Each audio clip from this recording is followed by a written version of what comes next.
మనలో చాలామంది కొత్త సంవత్సరం జనవరి 1 నుంచి లేకపోతే ఉగాది నుంచి డైరీ రాస్తుంటారు. వాళ్ళ దినచర్యలో ఏమేమి జరిగినాయి ఏంటి అని. చాలా మంచిది. కాకపోతే మనకి ఏదో ఒక రోజు ఏదో ఒక విషయానికి బాధపడుతుంటాం. ఆ విషయాలు డైరీలో రాయకూడదు. మనం సంతోషంగా ఉన్నవే రాయాలి.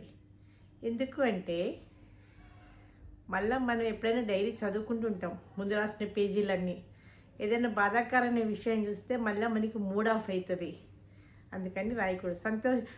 సంతోషమైన విషయాలు రాసామనుకోండి, మనకి చికాకు ఉన్నప్పుడు అది తీసి చదివామనుకోండి, ఆ మంచి విషయాలు చదవడం వల్ల మన రాసినవి మనకి చాలా రిలీఫ్ అనేది వచ్చేస్తుంది. చాలా హ్యాపీగా ఉంటాము.